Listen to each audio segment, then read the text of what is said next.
말씀 제목 함께 읽어보겠습니다. 나의 어떠함에도. 나의 어떠함에도. 맞습니다. 나의 어떠함에도. 책을 먼저 하나 소개하면서 시작하려고 합니다. 하나님의 대사라는 책이 있습니다. 저도 이거를 되게 어릴 때, 초등학교 때 좀 읽었던 기억이 납니다. 이 책의 저자인 김하중 장로님께서는요, 과거 6년 6개월이라는 기간 동안 중국 대사로 이제 계셨습니다. 이 기간은요, 지금까지도 중국 대사로 있었던 모든 분들 중에 최장수로 이제 중국 대사로 계셨던 기록이기도 합니다. 그리고 그 이후에는요, 통일부 장관 자리에까지 오르셔서 열심히 우리나라를 위해 헌신하셨습니다. 그런데 단순히 나라 일을 위해서, 나라만을 위해서 헌신하신 게 아니라 이 책 제목에서 알 수 있듯이 이 김하중 장로님께서는 자신을 단순히 대한민국의 대사다 이렇게만 여기시는 게 아니라 하나님의 대사다라고 여기시면서 항상 기도하기 힘쓰시고 하나님 뜻대로 일하고자 힘쓰셨던 분입니다. 그래서 그런지 이 책은요, 하나님께서 놀랍게 역사하신 이야기로 가득합니다. 그 중에서 제가 이 책을 읽었을 때 가장 기억에 남았던 이야기가 하나 있는데요, 그 이야기를 좀 소개하고자 합니다.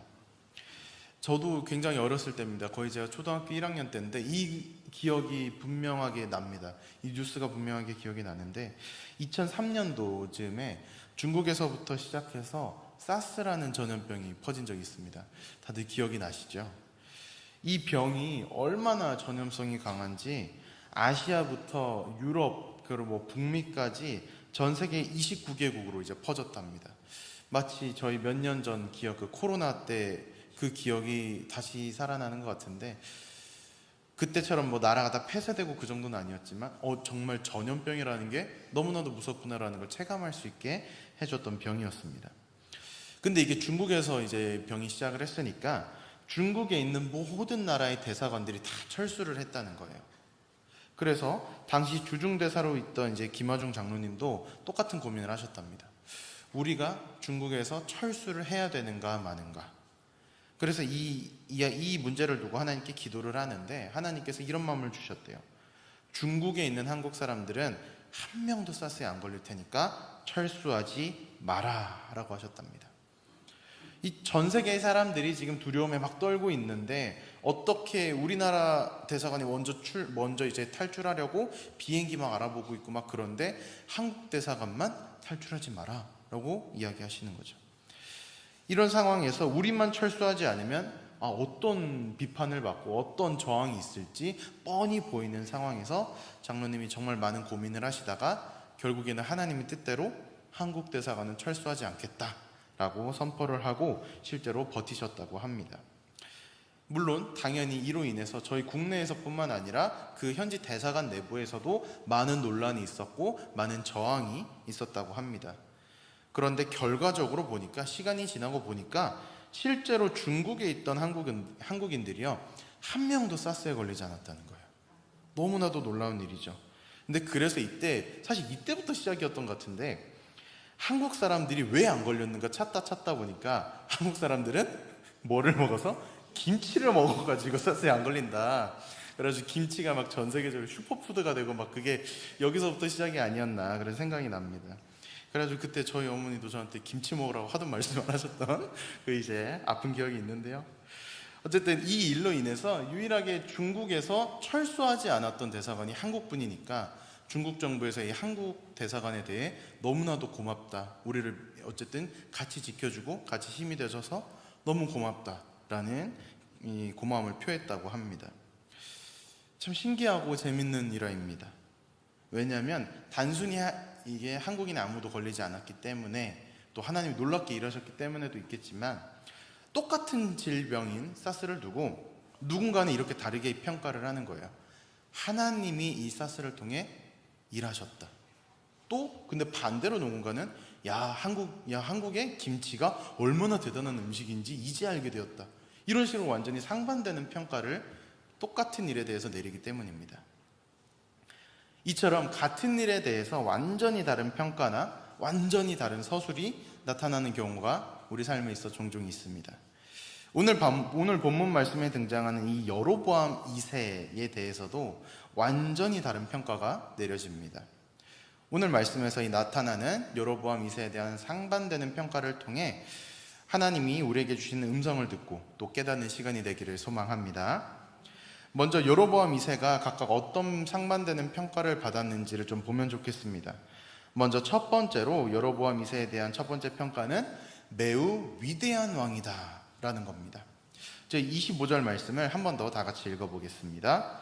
이스라엘의 하나님 여호와께서 그의 종 가드헤벨 아미떼의 아들 선지자 요나를 통하여 하신 말씀과 같이 여로보암이 이스라엘 영토를 회복하되 하맛 어기에서부터 아라바 바다까지 하였으니. 아멘.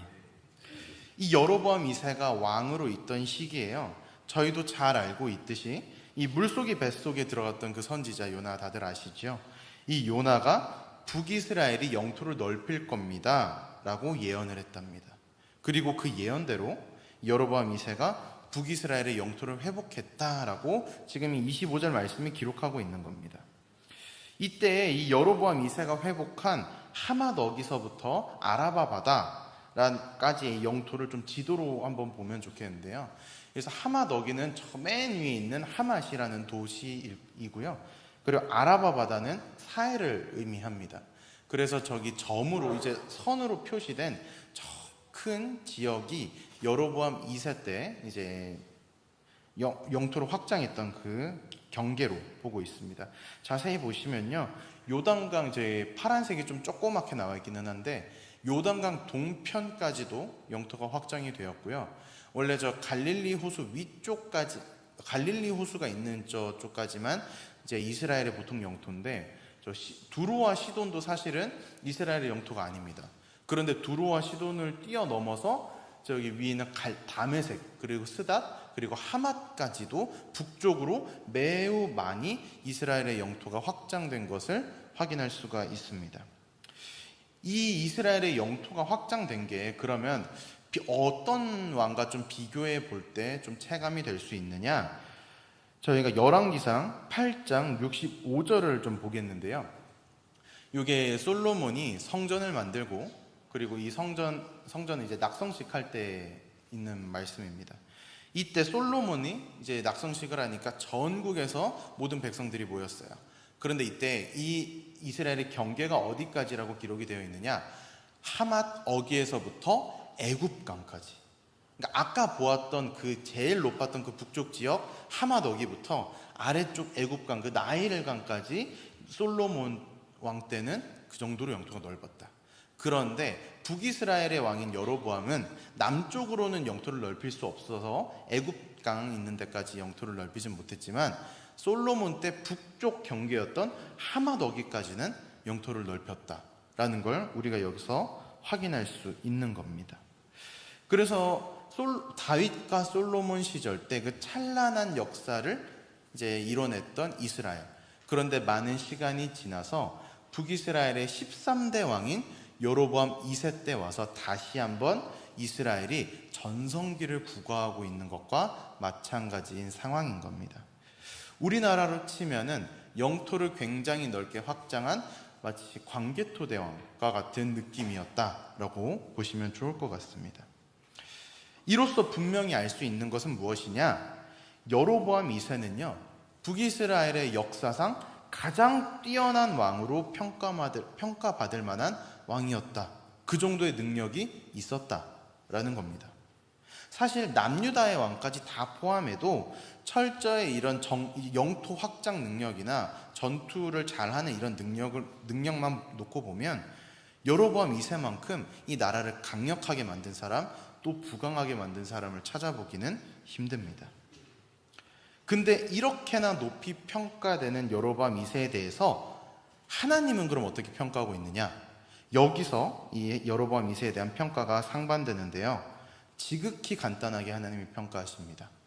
악했다라는 겁니다. 오늘 본문 24절 말씀을 한 번 더 함께 읽어보겠습니다. 여호와 보시기에 악을 행하여 이스라엘에게 범죄하게 한 느밧의 아들 여로보암의 모든 죄에서 떠나지 아니하였더라. 아멘. 하나님의 평가는 간단합니다. 악을 행했다. 그리고 여로보암의 모든 죄에서 떠나지 아니했다. 그런데 사실 오늘 본문을 잘 기억해 보시면요, 본문의 분량만 봐도 좀 이상한 느낌이 듭니다. 23절에 보면 이 여로보암 2세가 무려 41년 동안이나 북이스라엘을 통치했답니다. 북이스라엘 왕 중에서 가장 오랫동안 통치했어요. 그리고 저 정복 전쟁에 대한 이야기만 담아도 몇 장 또 혹은 10장이 넘어갈 수 있을 만큼 많이 이야기를 담을 수 있습니다. 그런데 이 제2의 전성기를 이끈 왕에 대한 기록이요, 겨우 7절밖에 되지 않습니다. 심지어 7계절 중에요, 다른 거는 막 하나님의 평가라던가 그 후에 뭐 기록이 어디에 남았다던가 이런 거지, 이 왕의 업적에 대한 언급은요 25절 딱 한 절뿐입니다. 그걸로 이 왕의 41년간의 업적이 딱 요약해서 정리될 뿐입니다. 그 이유가 무엇일까요? 바로 사람이 여로보암 2세를 평가할 때 사용하는 기준과 하나님이 여로보암을 평가하는 기준이 매우 달랐기 때문입니다. 이 사람들은 여로보암 2세가 얼마나 많은 땅을 차지했는가, 그의 군대는 얼마나 강했는가, 그가 다스리는 북이스라엘에 얼마나 많은 조공이 들어왔는가를 두고 이 왕을 평가합니다. 그러나 하나님의 평가 기준은요, 하나님 보시기에 선을 행했는가 악을 행했는가, 이것으로 굉장히 간단합니다. 그래서 이 기준에 놓고 볼 때 하나님 보시기에 이 여로보암 2세는 북이스라엘의 초대 왕이었던 그냥 여로보암 1세와 별반 다를 것이 없었다라는 말입니다. 이 여로보암 1세는요 어떤 일을 행했지요? 베델과 단에 금송아지 상을 만들어서 우상을 만들었고, 북이스라엘 백성들로 하여금 예루살렘 성전에 가서 예배하는 것이 아니라 금송아지 상 앞에서 예배하게 하는 우상 숭배를 조장했습니다. 또 레위인이 아니라 아무 사람이나 제사장으로 삼았습니다. 그리고 이것으로 인해서 북이스라엘에 있던 레위인들이 자신들의 할 일을 잃어버리자 다들 남유다로 이주하는 사건이 발생했습니다. 그래서 이 이후로 북이스라엘에는 하나님의 율법을 가르쳐줄 레위인이 남아있지 않게 되고, 결국엔 가끔마다 하나님의 때에 등장하는 선지자를 통해서만 하나님의 말씀을 듣게 되는 영적인 악순환의 시작이 바로 이 여로보암 1세 때 시작이 되었습니다. 그런데 이것과 동일하게 우상을 숭배하고 하나님의 율법을 어지럽히는 행위를 여로보암 2세가 오늘 본문에서 행했다라고 기록하고 있는 것이죠. 이런 여로보암 2세가 다스리는 북이스라엘을 향해서 하나님이 아모스 선지자를 통해 이렇게 말씀하십니다. 아모스 5장 22절, 23절 말씀을 제가 읽겠습니다. 너희가 내게 번제나 소제를 드릴지라도 내가 받지 아니할 것이요 너희의 살찐 희생의 화목제도 내가 돌아보지 아니하리라. 내 노랫소리를 내 앞에서 그칠지어다 내 비파소리도 내가 듣지 아니하리라. 아멘. 하나님과 우상을 겸하여 섬기는 이 북이스라엘이 아무리 값비싼 제물을 드려도, 아무리 큰 제사를 드려도 하나님은 난 그거 안 받겠다 선포하십니다. 그들의 제사는 나는 기뻐받지 않겠다라고 말씀하십니다. 그리고 이들의 찬양 또한 듣지 않겠다라고 선포하시는 겁니다. 이들의 찬양과 제사조차 받지 않으시는 하나님께서 어찌 이들의 승전보를 기뻐 받으시며 어찌 이들의 영토 확장을 기쁘게 생각하시고 하나님의 백성들에게 영원한 하나님 나라의 교훈을 알려줄 이 성경책에 기록하셨겠습니까? 어찌 보면 이 여로보암의 분량이 이렇게나 적은 것은 당연한 일이 아닐까 생각이 되는 부분입니다. 이처럼 여로보암 2세는요 역사적으로 그리고 사람이 볼 때의 평가와 하나님이 볼 때의 평가가 완전히 상반되었습니다. 이렇게 평가가 정반대로 나뉘는 것을 통해서 우리가 깨달아야 할 것은 무엇이 있을까요? 첫 번째로 우리가 깨달아야 할 것 함께 읽겠습니다. 나의 어떠함에도 하나님은 은혜를 베푸신다라는 겁니다. 나의 어떠함에 불과하지 않고 하나님은 은혜를 베푸신다. 26절 말씀을 저희 함께 읽어보겠습니다. 시작. 이는 여호와께서 이스라엘의 고난이 심하여 매인자도 없고 노인자도 없고 이스라엘을 도울 자도 없음을 보셨고. 아멘. 이스라엘이 북이스라엘과 남유다로 나눠진 이후에 이 북이스라엘 땅에는 하나님만 따르고 하나님 보시기에 선했던 왕이 단 한 명도 없었습니다. 그래서 그 결과로 북이스라엘의 백성들은 자연스럽게 하나님을 떠나 계속되는 우상 숭배의 늪으로 빠져들었습니다. 그런 상황 속에서 하나님은 북이스라엘을 향해 분노하시기도 하지만 그 분노 속에서도 하나님은 죄악으로 인해 고통받고 있는 하나님의 백성들을 보시고 안타까워 하셨다는 겁니다. 올해 큰 인기를 끌었던 드라마가 하나 있습니다. 바로 폭삭소가수다라는 드라마인데요. 다들 잘 아시죠? 이렇게 한 번쯤 포스터라도 좀 보셨을 겁니다. 저도 굉장히 재밌게 봤던 드라마인데요. 이게 왜 재밌었냐 하고 생각해보면 단순히 뭐가 웃겨서 아니면 뭐가 되게 자극적이어서가 아니라 드라마 속에 등장하는 여러 인물들 하나하나가 다 성장해가는 과정을 잘 그려줘서가 아닐까. 그래서 정말 우리네 삶과 굉장히 밀접해서 그런 거 아닐까 생각이 듭니다. 근데 제가 이 드라마에서 굉장히 큰 감동을 받았던 장면이 하나 있습니다. 이 주인공 부부가 있는데 이 부부의 아들이 은명이입니다. 저 오른쪽 사진에 있는 게 은명입니다. 저 울고 있죠? 왜냐면 맨날 사고치고 공부도 안 하고 맨날 놀러 다니고 그러니까 공부 잘하는 누나랑 막 비교되고 그래서 엄마 아빠는 나를 싫어해. 나 없어도 되잖아요. 됐어요. 나 돈 많이 벌 거예요. 이러면서 계속 엄마 아빠의 속을 막 썩입니다. 그래서 맨날 여느 남자아이들처럼 철도 없고 언제 철이 들려나 계속 걱정이 되는 그런 존재고요. 그리고 무엇보다 이 은명이는요, 인생은 한탕이야. 인생은 한 번에 성공해야 돼. 남자는 그래야 돼. 이런 좀 요령을 가진 그런 좀 아이였습니다. 그러다 보니까 이제 부모님께도 역시나 많은 핀잔을 듣기도 하고요.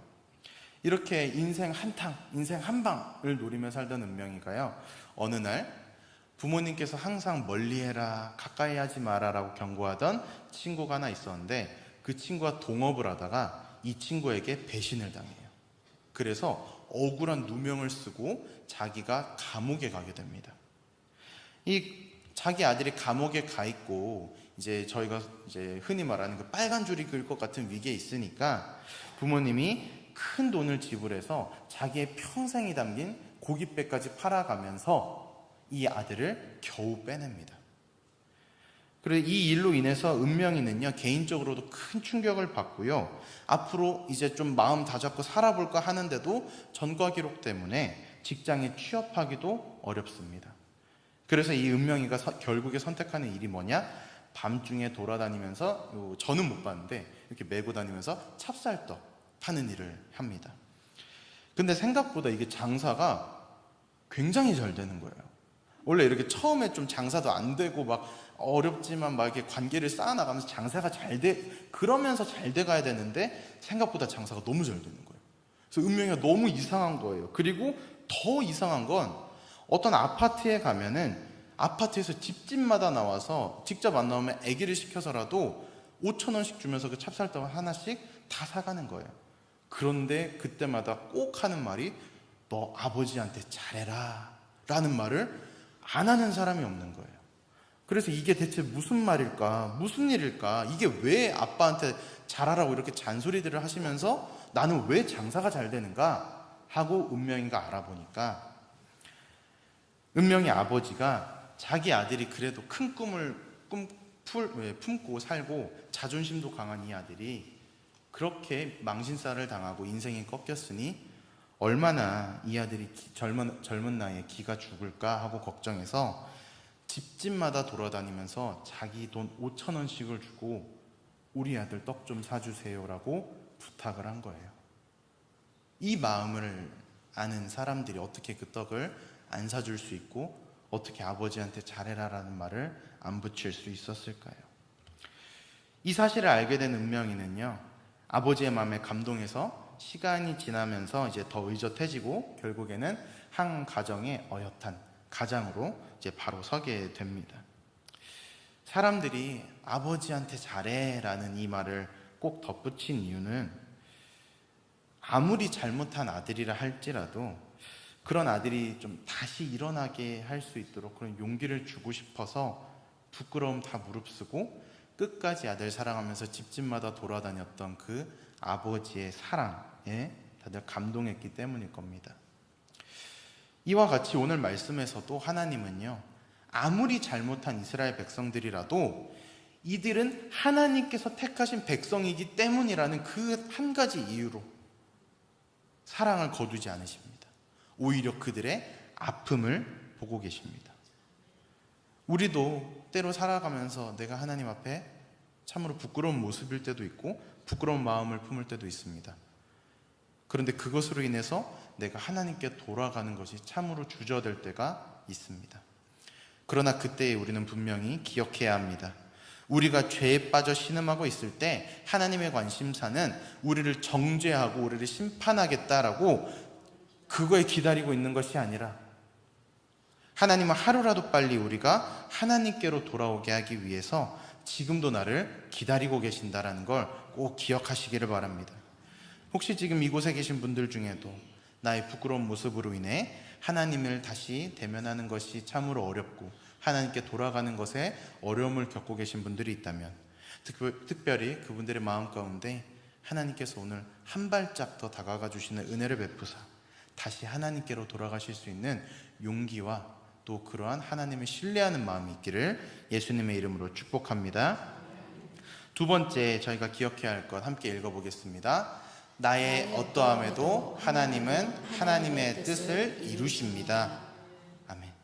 오늘 본문 27절 말씀을 읽을 건데요, 메시지 성경으로 제가 읽어보겠습니다. 하지만 하나님께서는 아직 이스라엘의 이름을 역사에서 지우실 마음이 없으셨다. 그래서 여호와스의 아들 여로보암을 사용하여 그들을 구원하셨다. 아멘. 오늘 말씀은요, 여로보암 2세가 북이스라엘의 영토를 크게 확장한 왕이었다라고 이야기합니다. 그래서 위대한 왕처럼 이야기하려는 것처럼 보입니다. 그런데 이 본문 말씀은 이거 꼭 기억해야 해라고 우리에게 마지막에 덧붙입니다. 바로 여로보암 2세의 영토 확장은 하나님께서 그를 사용하셨기 때문에 가능한 일이다 라는 겁니다. 여로보암 2세와 이 북이스라엘, 이들은요 분명히 하나님 보기에 악한 일을 행하고 있었습니다. 그러나 그럼에도 불구하고 하나님께서 이들에게 힘을 주셨고 전쟁에서 승리를 주신 이유를요, 성경은 무엇라 기록하냐? 하나님이 아직 이스라엘의 이름을 역사에서 지울 마음이 없었기 때문이다 라고 기록합니다. 하나님의 계획 속에서 북이스라엘의 멸망할 때가 아직 이르지 않았고 북이스라엘 민족의 죄악이 다 차지 않았다는 것입니다. 그래서 하나님은 오히려 이때에 북이스라엘에게 승리를 주셨다. 그리고 그 승리를 주시는 과정 가운데에서 사용하신 도구가 여로보암 2세였다라는 말씀이지요. 우리도 살면서 작던지 또 크던지 간에 성공을 경험할 때가 있습니다. 그때마다 우리는 나의 성공이 나의 뛰어남으로 인해서 된 것도 아니고 나의 잘남으로 인해서 된 것도 아님을 기억해야 합니다. 나의 성공은 혹은 내가 사랑하는 사람들의 성공은 오직 하나님의 은혜요, 하나님께서 그렇게 하기로 결정하셨기 때문임을 기억해야 합니다. 오히려 나의 성공으로 인해서 내가 교만하고 있지는 않은가 점검해야 될 때가 바로 내가 성공했을 때임을 기억해야 합니다. 또한 이 성공이 혹시 나를 하나님께로부터 멀어지게 하는 죄악을 가리고 있는 건 아닌가? 라는 영적 분별력이 우리에게는 있어야 합니다. 왜냐? 하나님께서 여로보암 2세를 도구로 사용하셨듯이 나는 어디까지나 하나님의 뜻을 이루시는 도구이기 때문입니다. 그리고 내가 하나님 보시기에 기쁜 모습이든 아니면 부끄러운 모습이든 하나님은 나를 통하여 하나님의 일을 이루어가고 계시기 때문입니다. 그래서 내 결과를 치중하고 내 결과로 나를 평가하는 것이 아닌 나의 중심을 하나님께 보여드리고 하나님께서 평가하시는 음성을 들어야 할 줄로 믿습니다. 또한 반대로 내가 아무리 능력이 없어 보이고 내가 실패만 거듭해서 내가 극도로 작아져 보일 때도 있습니다. 그러나 그럴 때일지라도 하나님께서 나를 사용하시겠다고 부르신다면 우리는 그 하나님의 부르심에 순종해야 할 줄로 믿습니다. 왜냐? 나의 실패도 하나님의 섭리 속에 있기 때문이며 오직 나의 실패도 하나님의 은혜이며 나의 실패를 통해서도 하나님은 하나님의 일을 이뤄가고 계시기 때문인 줄로 믿습니다. 하나님의 도구 되신 여러분, 하나님은요 나를 통해 하나님의 뜻을 이뤄나가기를 원하고 계십니다. 그래서 그 하나님의 뜻을 이뤄가는 사역 가운데 우리를 부르고 계시고 오늘도 우리가 그 사역 가운데 동참하기를 원하고 계십니다. 그 과정 가운데 하나님은 우리가 얼마나 뛰어난 능력이 있느냐, 얼마나 하나님 보시기에 정말 좋고 믿음이 좋고 얼마나 완벽한 사람인지를 보시는 것이 아닙니다. 오히려 하나님은 오직 하나님의 부르심 앞에 겸손한 마음이 있는 자를 찾아내시고 하나님의 부르심 앞에 순종하는 낮은 마음을 가지고 있는 자를 찾으시는 줄로 믿습니다. 오늘 말씀을 마무리하겠습니다.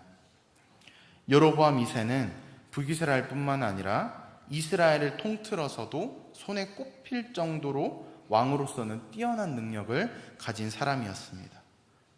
그래서 역사학자들은 그리고 여러 사람들은 여로보암을 향해서 위대한 왕이다, 위대한 정복자다라고 기억하고 평가합니다. 그러나 하나님의 평가는 달랐습니다. 오히려 놀라울 정도로 간단했습니다. 악했다라는 것입니다.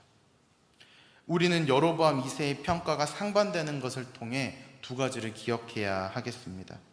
먼저는 나의 어떠함에도 불구하고 하나님은 은혜를 베푸신다라는 것입니다.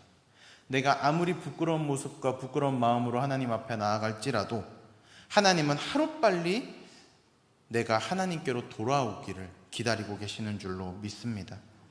그리고 다음으로 나의 어떠함에도 불구하고 하나님은 하나님의 뜻을 이루신다라는 걸 우리는 기억해야 합니다.